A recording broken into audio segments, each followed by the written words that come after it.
दोस्तों आज हम आपको बताएंगे unit digit based on base और पावर। बेस और पावर में आप जानते हैं कि किस तरह से यूनिट इकाई यानी कि इकाई के अंक को कैसे निकाला जाता है।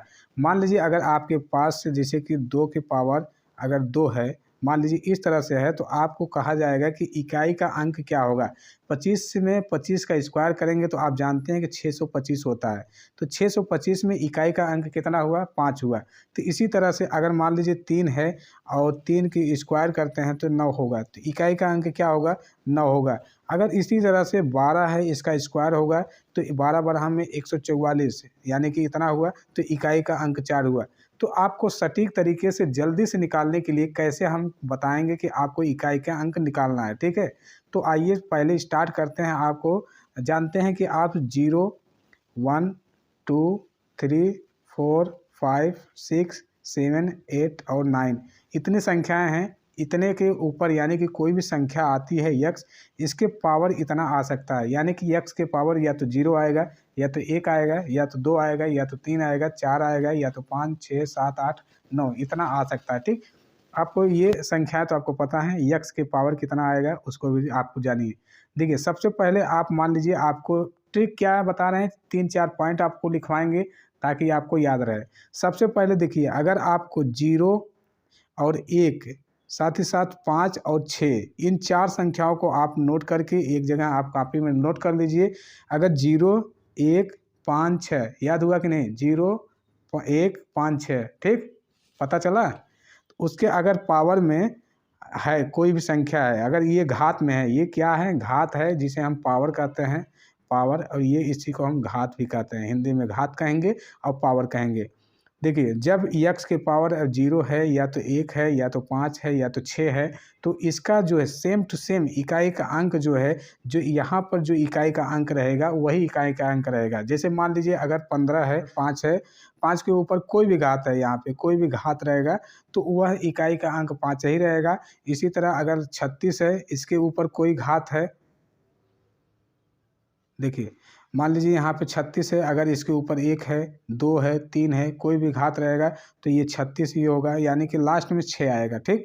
अगर मान लीजिए अगर यहाँ पर देखा जाए 10 है, 10 यानी कि 0 अंक में यानी कि जो इकाई का अंक है 0 है, ये कौन है, इकाई का अंक, और ये दहाई का अंक है। अगर इसके ऊपर 1 लिखते हैं, क्या लिखेंगे, 1 लिखेंगे तो यहाँ पे 0 ही आएगा। अगर 2 का स्क्वायर करेंगे, 10 का स्क्वायर, तो यानी कि 100 होगा, फिर भी 0 ही होगा इकाई का अंक ना। तो इसके साथ साथ अगर देखें तो अगला जो हमारा है, जो हम 5 कर रहे हैं, और जो 0 कर रहे हैं, जो 1 कर रहे हैं, जो 6 कर रहे हैं, इसके इकाई के अंक में कोई भी घात रहेगा, घात में मतलब 1 से लेकर हजार लाखों कोई भी यन घात रहेगा, तब भी वह संख्या वही आएगी इकाई में, ठीक। तो ये आप नोट कर लीजिए, आपके लिए बहुत ही बेहतरीन है। मतलब 0 1 5 और 6 इसके ऊपर अगर कोई भी घात लगता है, यानी कि ये वाला इकाई का अंक है, ये वाला इकाई का अंक है, जो ये लिख रहे हैं 0 1 5 6, ये इकाई का अंक है। इकाई का मतलब क्या हुआ, जैसे मान लीजिए 525 और 1 हुआ, तो यहाँ पर जो ये 4 अंकों का हमने संख्या लिखा है, जो 1 लास्ट में, ये इकाई का अंक है। अगर यहाँ पे 0 रहेगा तो ये इकाई का अंक है, अगर 5 रहेगा तो ये इकाई का अंक है। यानी कि 525 25 5 इस तरह लिख दिए तो 5 इकाई है। ये इकाई है, ये दहाई, ये सैकड़ा, ये हज़ार न हो जाएगा। तो इकाई के अंक में कोई घात रहना चाहिए, यानी कि इसके ऊपर अब कोई घात रहेगा, 2 4 5 8 9 10 कितना भी रहे, तो वह संख्या सेम टू सेम प्राप्त होगी। इसको आपको नोट करना है, ठीक। अब देखिए अगला पॉइंट इसमें अगर नोट किया जाए, अगर मान लीजिए 4 और 9, यानी कि अगर 4 और 9 अंत में आता है, मान लीजिए अंत 4 का स्क्वायर आप जानते हैं, 4 पे 1 घात रहेगा तो 4 ही आएगा, 4 पे 2 घात रहेगा तो कितना आएगा, 4 चौक 16 आएगा, 4 पे 3 घात रहेगा तो कितना आएगा, ये 16 कितना आएगा, 64, ठीक। 4 पे अगर मान लीजिए 4 घात रहेगा, 4 पे 4 घात, तो ये कितना आएगा, 256 आएगा, कितना, 256। आप देख रहे हैं कि जब 4 पे 1 घात है तो 4 ही आ रहा है, 4 पे 2 घात आ रहा है तो 6 आ रहा है, ठीक, इकाई का अंक 6 आ रहा है। 4 पे 3 घात है तो ये फिर 4 आ गया है। मतलब ये 4 और 6, 4 और 6 दो ही अंक आ रहे हैं 4 के स्क्वायर में।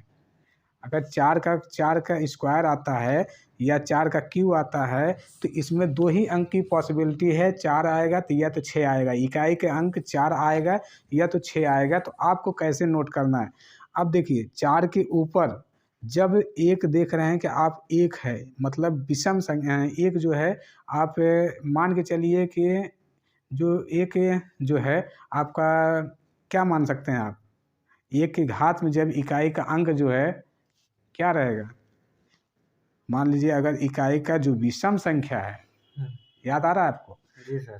तो इकाई का अंक 1, 3 और 5 अगर आता है तो आपको आएगा 1, 3, 5 विषम संख्याएं जितनी भी रहेंगी तो आपका जो घात यहाँ पर रहेगा वो 4 रहेगा 4 वाले स्क्वायर में।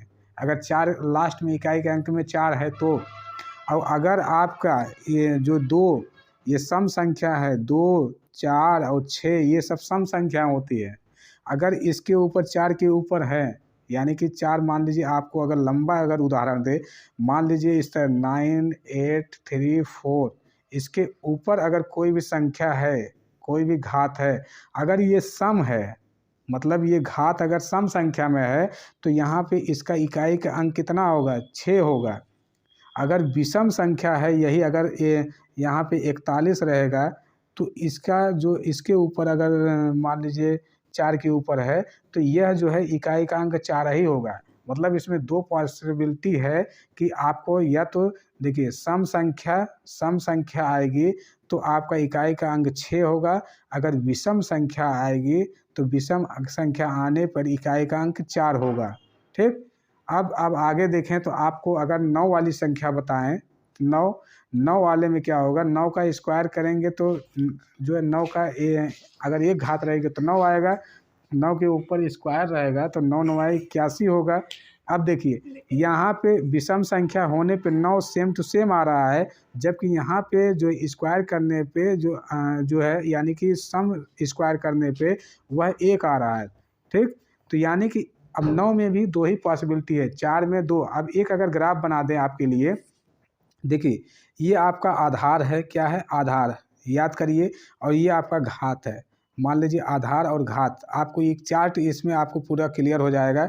9 और 4 है, अगर यहाँ पे सम संख्या लिखा जाए और यहाँ पे विषम संख्या लिखा जाए, क्या विषम संख्या लिखा जाए, अगर 4 के लिए अगर विषम संख्या है तो इसका जो सम संख्या है तो 4 के लिए सम संख्या में जो उसके इकाई का अंक आएगा 6 आएगा। अगर 4 के लिए अगर विषम संख्या है तो 4 वही आएगा, 4 का 4 ही रहेगा, उसमें कोई दिक्कत नहीं है। अगर विषम संख्या के ऊपर 4 मान लीजिए अगर लास्ट में है, इस तरह का 4 है, मान लीजिए एग्जाम्पल दे दिए आपको 43 से 25 4 है, इसके ऊपर हजारों करोड़ों लाखों रहे, अगर सिर्फ इकाई के ये विषम संख्या है तो उसका जो घात होगा 4 ही होगा। अगर इसके ऊपर सम घात रहेगा तो वहाँ पे 6 हो जाएगा। और यही इसी तरह से अगर 9 के ऊपर विषम संख्या है तो 9 के ऊपर 9 सेम रहेगा और सम संख्या रहेगा तो यहाँ पे इकाई का अंक 4 हो जाएगा। इसको आप नोट कर लीजिए। ठीक, अब देखिए अब आपका रूल हो गया है। अब क्या होगा, यक्स के पावर एक आधार है, ठीक, एक आधार है, एक घात है, क्या है, घात है। अब देखिए अब बचा क्या है, हमने 1 पढ़ लिया, 0 पढ़ा है, 1 पढ़ा, 5 पढ़ा, 7 पढ़ा, उसके बाद हमने 4 भी पढ़ा और 9 पढ़ा। आपको बचता क्या है, बचेगा आपका 2 बचेगा, 2 के बाद 3 बचेगा, 3 के बाद 7 बचेगा, उसके बाद 8 बचेगा, यानी कि 4 संख्याएं और बची हैं जिसको हमको पढ़ना है। तो 4 इसको कैसे पढ़ेंगे, 2 को देखिए, 2 का अगर हम एक घात करते हैं तो कितना होगा, 2 का एक घात करेंगे 2 आएगा, 2 का स्क्वायर करेंगे तो कितना आएगा, 4 आएगा, 2 पे क्यू करते हैं तो कितना आएगा, ये 8 आएगा, 2 पे अगर 4 करते हैं तो यह 16 आ जाएगा। ठीक, अब देखिए अगर 2 पे पावर 5 करते हैं तो यह 32 आता है। आप देखेंगे कि यह 32 जो आया है पुनः 2 स्टार्ट हुआ, अगर 2 के पावर 6 करेंगे तो 64 आएगा। तो यहाँ पे ये समझ में आता है कि अगर 2 8 और 2 4 8 16 के बाद पुनः 2 4 फिर से वही 16 संख्या रिपीट होगी, यानी कि 4 ये संख्याएं हैं 2 3 7 8, इनके जो है 4 रिपीटेशन आएंगे, यानी कि जो इनके घात के जो इकाई के अंक आएंगे 4 इकाई के अंक आएंगे, 4 रिपीटेशन आएगा। तो आपको कैसे निकालना होगा ये थोड़ा सा लेंदी हो जाता है। तो देखिए सबसे पहले अगर हम याद करेंगे 3, 7 और 2 है। मान लीजिए कुछ इस तरह की संख्या है, इसके पावर 187 इस तरह की घात है। आप जानते हैं कि 2 का इकाई अंक इसमें 2 है, 2 का इकाई अंक है, इसको निकालना कैसे है? 2 के पावर हमको क्या करना है कि 8 है, यानी कि 2 के पावर ये 8 आएगा तो ये इकाई का अंक हो जाएगा। क्या होगा? 3 अगर रहेगा तो इकाई का अंक 8 आएगा। अब देखिए सबसे पहले 2 को 4 पॉसिबिलिटी मिल रही है, तो इस संख्या में जो घात वाली संख्या है इसमें 4 से डिवाइड करेंगे तो 4 डिवाइड करने के बाद कितना होगा? 4 से जब डिवाइड करेंगे तो इसमें शेषफल जो बचेगा, यानी कि 4 चौके 16, 4 सत्ते 4 छंग 24, यानी कि यहाँ पे 3 शेषफल बच रहा है। क्या बच रहा है? 3 शेषफल जो बचेगा, यानी कि जो शेष बचेगा उसी संख्या का 2 का ऊपर स्क्वायर करेंगे, यानी कि 2 के ऊपर उसी को घात लिख देंगे, 2 के ऊपर 3 लिखेंगे तो ये 8 जो आता है यही इसका आंसर हो जाएगा। मान लीजिए अगर इसी के अंत में 7 है, अभी एक और एग्जांपल देते हैं तो आपको क्लियर हो जाए। मान लीजिए 4 है, 2 है, 1 है, 7 है, इस तरह की अगर संख्या है उस पे 8, 3, 7, 9। अब देखिए आपको इकाई का अंक 7 है, मगर घात जो है, घात को आप मत सोचिए घात कितना है कितना नहीं है, उससे कोई मतलब नहीं। जब 7 है तो आप इसमें 4 से डिवाइड करिए। मान लीजिए आपको हमने बताया कि 2 है, 3 है, 2, 3 और 7, 8। अगर ये संख्याएं हैं तो ये इकाई के अंक में है तो उसके घातों को 4 से डिवाइड करेंगे, सीधी सीधे आप ये मोटी मोटा मान लीजिए, ठीक।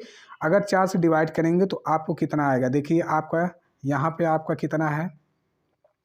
8379 है। कितना है? 8379। अगर 4 से इसको डिवाइड करेंगे तो इसका शेषफल कितना आएगा? सबसे पहले या तो आप 2 अंकों में डाल सकते हैं। 4 को का आपका 4 का डिविजिबल रूल आप जानते हैं कि 2 अंकों को डिवाइड करेंगे, तो 2 अंकों का आप डिवाइड करेंगे तो यहाँ पे शेषफल 3 आ जा रहा है। कितना आएगा? शेषफल 3। कैसे आएगा? देखिए 4 एकम 4 आ जाएगा, यहाँ पे 3 बचेगा, 4 4 9 36, 36 जब होगा तो 9 में से 36 से यानी कि 3 आएगा। 3 आएगा तो 7 के ऊपर जब 3 करेंगे, यानी कि 7 के पावर जब 3 होगा तो 7 को हम 7 का क्यों हम रूट हम जानते हैं कि कितना होता है? 343 होता है। क्यों 343? अब इसमें हम देखेंगे इकाई का अंक जो है हमारा 3 आता है। कितना? 3। ये आंसर हो जाएगा आपका इकाई का अंक। तो हमने आपको देखा कि आपको बताया कि सबसे पहले आपको हमने बताया कि 0, 1 और इसके साथ साथ 5, 6 इनका जो है, इनका इकाई के अंक में सेम टू सेम रहेगा, सेम टू सेम रहेगा। मतलब इसमें अगर कोई भी घात आती है पुनः वही संख्या आ जाएगी। अगर 4 आता है और 9 आता है, 4 और 9 में तो इसका थोड़ा सा चेंजिंग है। 4 के लिए क्या होगा? अगर सम संख्या है तो आपका 6 होगा, विषम संख्या अगर 4 का है तो 4 होगा। अगर 9 का जो सम संख्या है 1 होगा और विषम संख्या है तो 9 पुनः वही हो जाएगा। तो इन सभी को आपको याद रखना है। और उसके साथ हमने बताया कि 2 का, 3 का, साथ ही साथ 7 और 8 का, इसके घात में अगर इकाई का अंक है इसके घात में 4 से डिवाइड करेंगे, जो शेष फल बचेगा उसको हम जो है उसके घात पे, इकाई वाले घात पे रख कर निकाल लेंगे तो आपको आसानी से आ जाएगा। तो इससे निकाल सकते हैं इकाई का अंक।